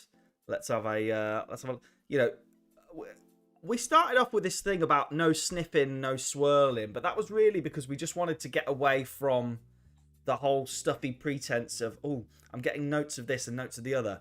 Smell does have such a big impact on the things you taste. It's why when you've got a cold, food just isn't enjoyable, and you know, and those kind of things. And you know, the reason I mention that is because I've just put this glass to my face to have a, you know, and I'm getting a good smell off of it. You know, it's a decent whiff there. So what are you guys getting? I've just launched that in Slido. Let's see. Yeah, let us know what you smell first, guys, before you go straight in with your taste, because this one it's got something peculiar. And I'd be interested to know what people smell first before they taste. Cinnamon and cloves, delicious. They're smelling delicious. Plum. Yeah. There's definitely like, I'm definitely getting like a bit of a perfume kind of cardamom, blackcurrant, berries. You know, we're getting a lot of that. But, you know, we're getting a not nice, you know. Some people might not enjoy that smell. Not sure. nice. Not Yeah. nice, you know. But ultimately, that's why you'll never find a description that says you will get blackcurrant, you will get plum, you will get... It's so subjective, you know. It's all about what you're getting. Indian Mold. restaurant. Mulled, Christmassy, a couple of them. Savoury, plum, licorice. You know, I mean, Great. cloves, This is good. cardamom, This is good. licorice, grassy, question mark, we're getting. Grassy. Mm-hmm. Yeah, let's have a look. What else have we got going on here? Dry Indian restaurant. Oh, yeah, now you know, if you haven't already had a sip, just start having a little drink as well. Cardamom is very... Yeah, floral. Yeah. Very dry. Cardamom's the only one that's got more than one vote so far. Spicy. Spicy's now jumped up. Spicy. Good. Good. Spicy. This is These people know their wine. This is our first venture to the far west, or the wild west, as we might say. What's in the glass, Sam? What are we doing? Okay, so for the first time at a Smash Grapes tasting, we have travelled all the way And to the first time California. in the Smash Grape store as well, actually. Yeah, I think so. All the way to California. This is our first wine of the US of A. And this is Cabernet Franc, is the name of the wine, because it is Cabernet Franc is the grape. Cabernet Franc. It's actually 85% Cabernet Franc, 15% Cab Sav.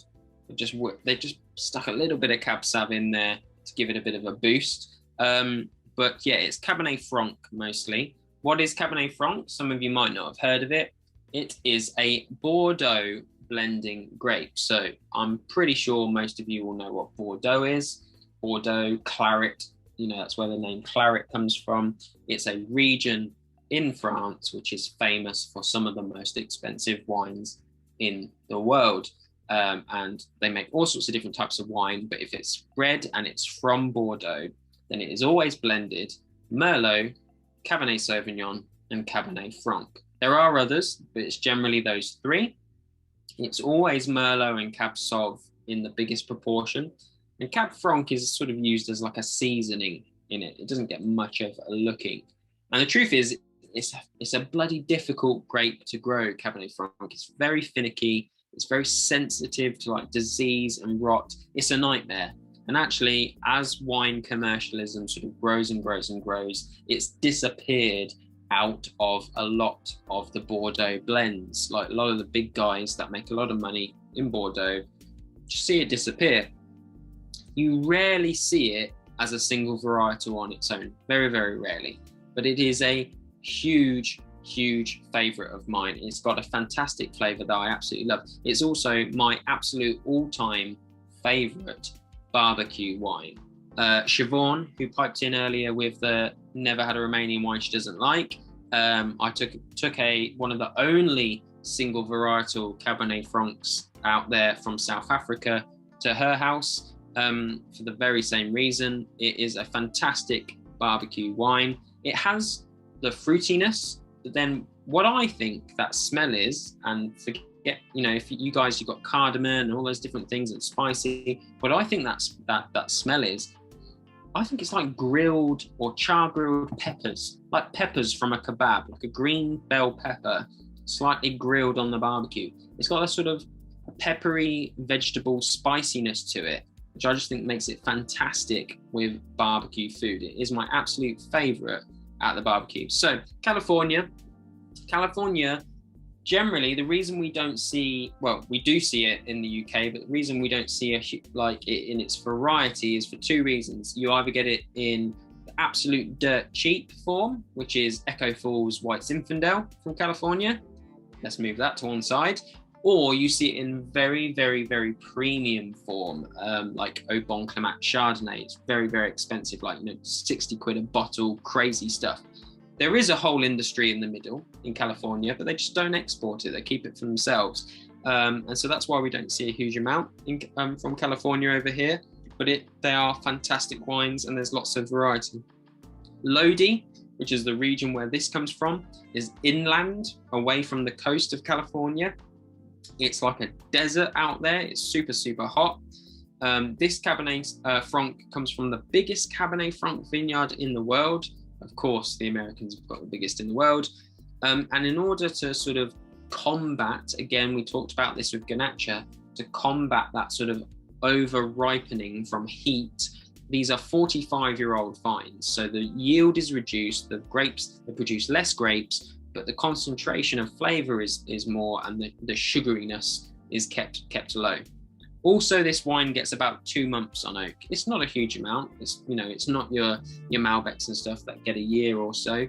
2 months on oak, just to add another layer of flavor. So actually, we're probably lifting this wine out from Easy Drinker. Remember where we've got big, bold, and juicy, but young. We're just lifting it just up into the food column, which is why for me it makes such a fantastic barbecue wine, because it is an easy drinker still. You're going to smash back plenty of this stuff, super easy, but it's got the intricacies and, forgive me, the complexity to then sort of move into like barbecue, spicy food. And also it does really well, I think, with like vegetarian food, which, you know, you might pull out at a barbecue.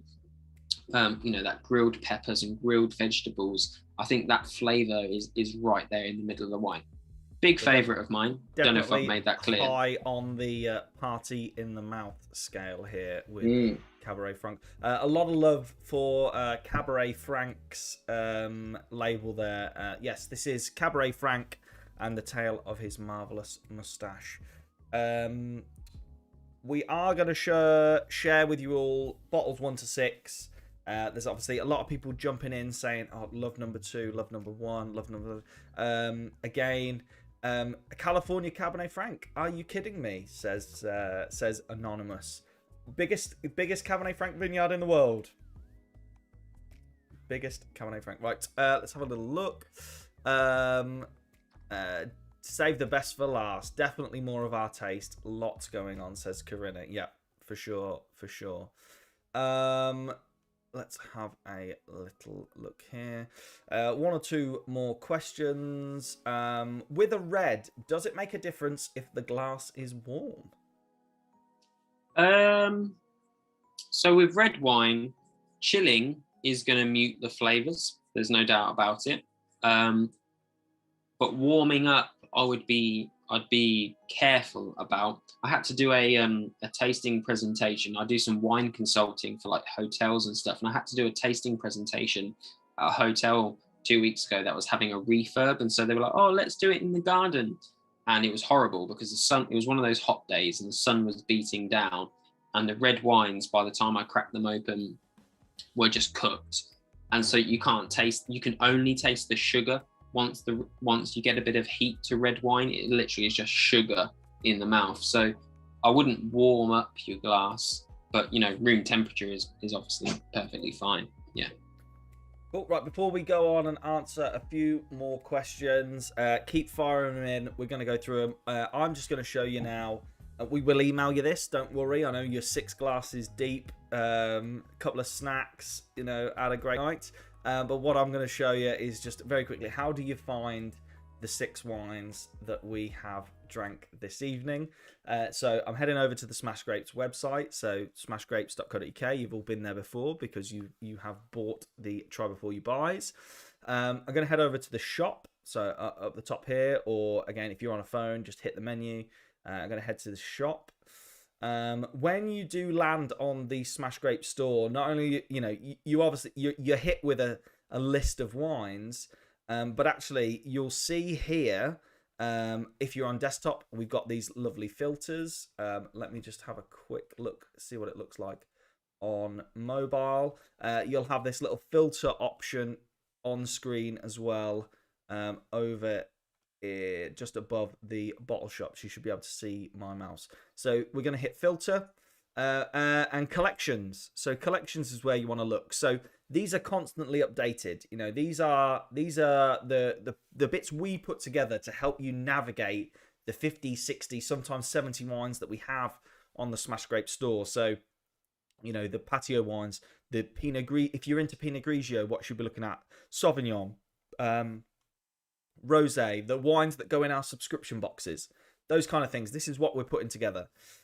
New in obviously shows you what's going up. Offers, you know, as we rotate our stock, we do put stuff on offer. You know, we have to either move it or we get a great price for it.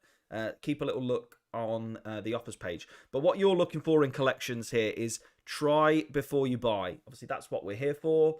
It is the try before you buy tasting. So you're going to hit that, and that's going to bring up the 6 wines that we have had this evening. So your 6 wines are going to live there. Let me bring that back full screen. So yeah, you're going to see those 6 wines there.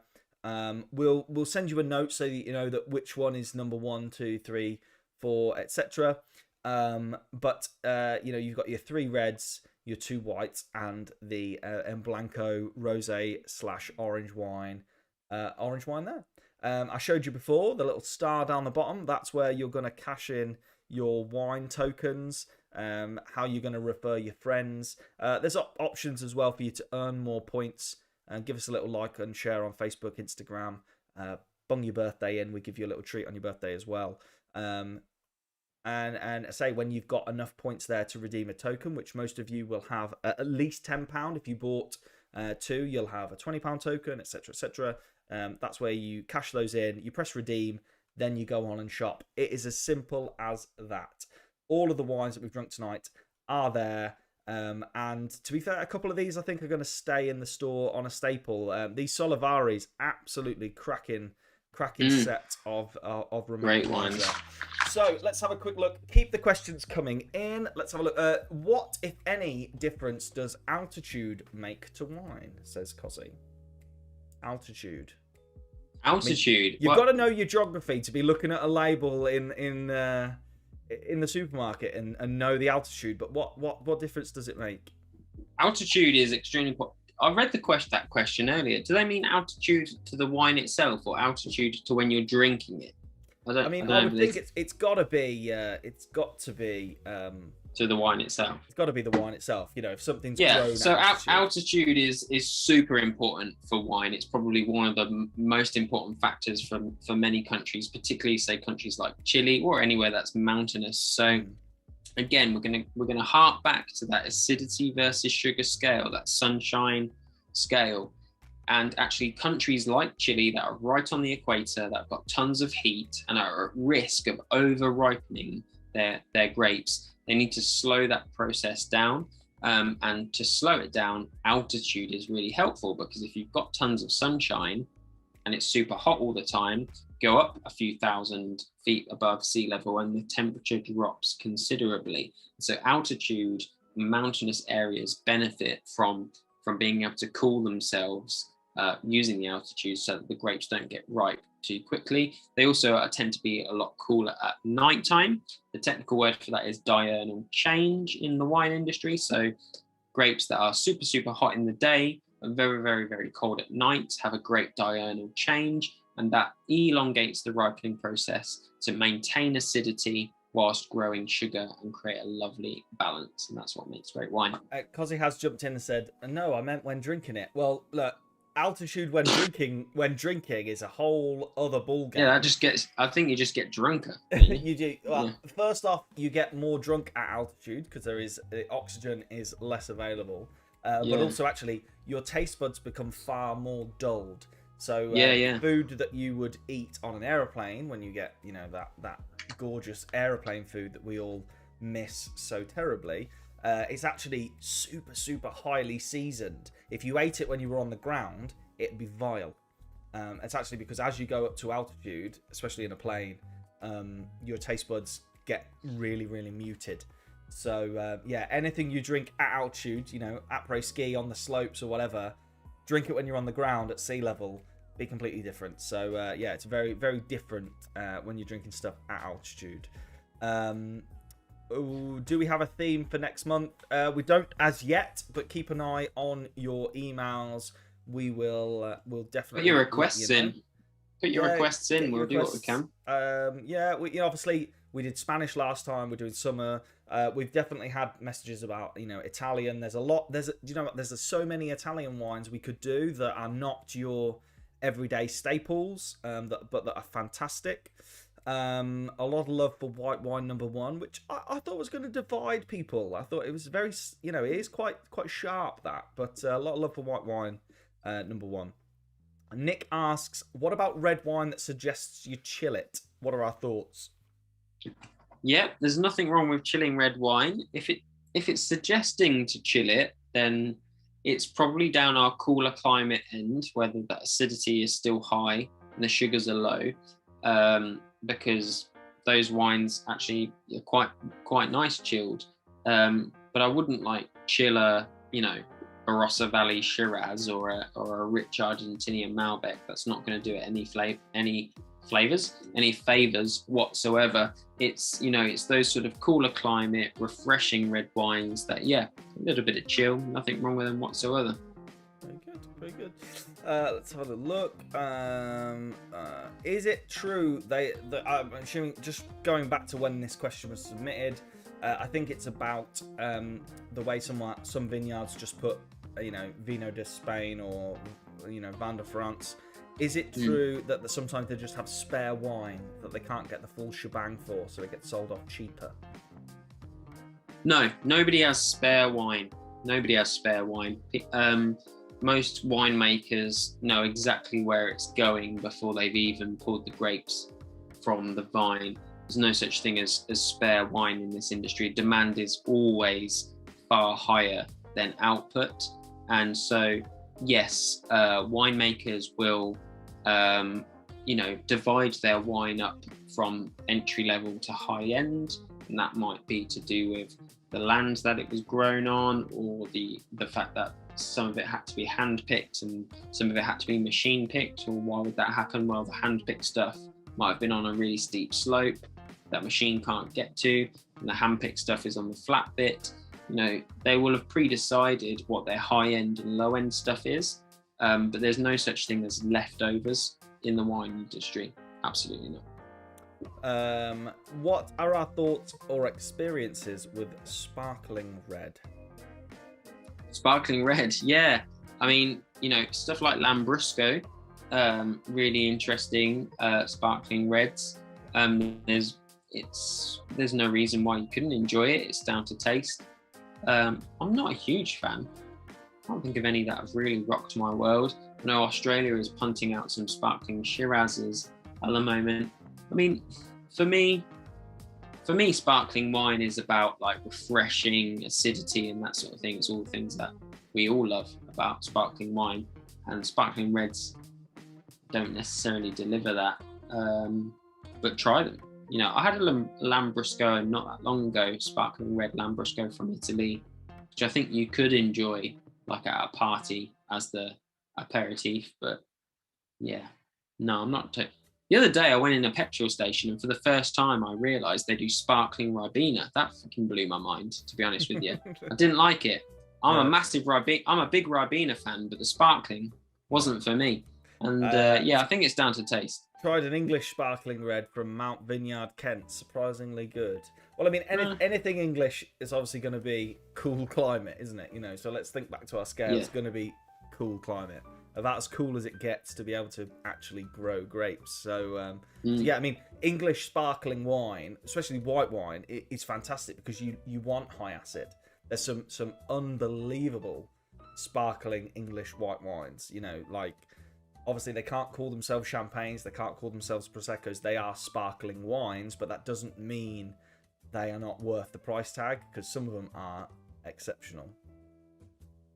What else have we got going on here? Any other big questions? Could we do an Italian night? Absolutely. Big fans of Italian wines, and so much stuff as well that's not your everyday, your everyday Pinots and your Proseccos. Love the description of grip. Well done there. Only had sparkling red in winter. First taste was iffy. Liked it. After the rest, I think that goes for any drink. If you don't enjoy it too much, second or third glass, you're probably getting into it. It'll be fine. Point. Yeah, exactly. Get it down, Let's just have a quick look on YouTube to see if there's anything. Delightfully surprised with that last wine. Definitely going to look out for the bottle. Great label. Wine 3, quite perfumey. Yes. I think all of that definitely everyone picked up on. What's Callum saying here? Following the success of Romanian wine, could we do an East European night? Definitely. There's a lot out there we could do. For sure. Absolutely. Plenty to do. Had a night in, woke up to find 2 open bottles of Romanian smashed grapes in the living room. Drank them after a few days. Could this have affected the taste? If they weren't popped in the fridge, yes, of course it could affect the taste. As Sam said, just screw the cap back on, put the cork back in, pop them in the fridge. They'll last a little while. Just take them out before you're planning on drinking them. Right, I think that's about it. A lot of love again for ice wine. A lot of love for ice wine. People saying, "Oh, I've tried this as ice wines. We should get on it." Yeah, for sure. Definitely something to look at. Yes, East European night would be brilliant. Cool. All right. Well, look. Hope you've had a good evening. Keep an eye out on your emails. There's going to be, first off, the bottles we've drank tonight in order. Secondly, in a couple of days, you're going to be asked to review the tasting. And remember, if you have taken a little picture, I know some of you have sent them into us on Instagram, on Facebook, on email.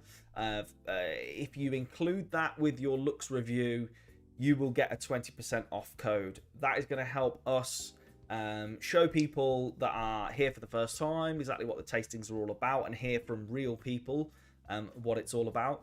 But also, if you do go on and buy a couple of bottles from us, you will receive individual reviews for each of those bottles. Again, if you keep putting pictures in for those bottles, you'll keep getting codes. We want to keep building a community of people who are giving real world descriptions, real world reviews.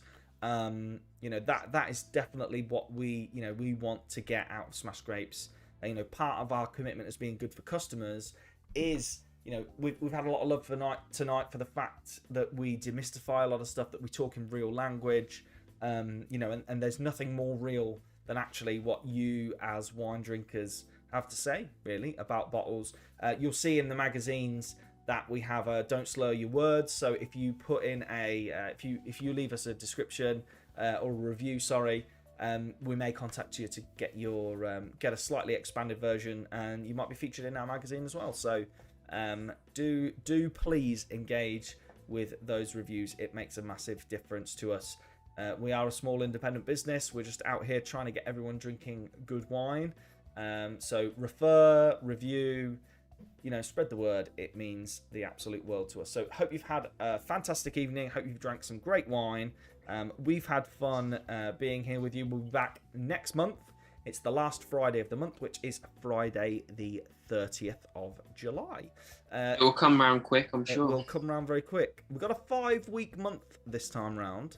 So if you're paid on the last Friday, it's a long month. It's a long month, July. But check out the offers tab. Stretch that. Yeah, we've got loads of offers on at the moment. We've got a lot of offers on. We've got some fantastic wines in our offers at the moment. If the weather does turn, guys, between now and the next tasting, and we actually do have a half decent summer, do check out our Patio Wines collection. Yep. That is really where the real summer sippers are. Those high acid, easy drinkers. Go and check them out. If not, easy drinking reds. Think youthful. Think, low tannin, easy drinking red. And if you do want something a little bit more powerful, if you want something a bit more interesting, if you've got an important meal coming up, you've got grandparents coming over for Sunday lunch, that sort of thing, look at reds with a bit of extra flavour from that aging. Think about that graph. We've got weather like this, and we've got age like this. So you can work it out yourselves. It'll be easy. As a side note as well, native grapes, don't always go for the familiar. That did genuinely happen by accident tonight, that I picked a bunch of wines that are from grape varieties that basically none of us have heard of. Try those new grape varieties. Don't stick to the same old. It's not, wine drinking is about enjoyment. It's about trying new things. If you can't do that, what's the point? You might as well just drink Coke or something. I don't know. But yeah, go out there and try new stuff. Look for native grape varieties. Doesn't have to be with us. Check it out in the supermarket. Check it out other online companies or in the restaurant or pub. Try those native grape varieties because they are fantastic and they will deliver plenty of bang for your buck. Amazing. Right. Well, thank you very much, everyone. Cheers. Hope you've enjoyed yourselves. And as I say, keep an eye on your inbox. A couple of emails coming from us over the next few days. First off, just a reminder of the ones we had tonight. You have tokens. I've shown you how to claim them. It is very, very important, if you don't have an account, that you register one with the email that you bought your tasting with. That is the email account that has your wine tokens on. If you've forgotten what your email was, just drop us a note. You can use the contact form and we will sort it out for you. Otherwise, we look forward to seeing you on the next one on the 30th of July. We'll pick a theme in the next week or so and we will launch it then. But for now, cheers. Thank you very much. I hope you had a good Cheers, guys. Cheers. Thank you. Speak to you soon. Bye-bye. Bye-bye.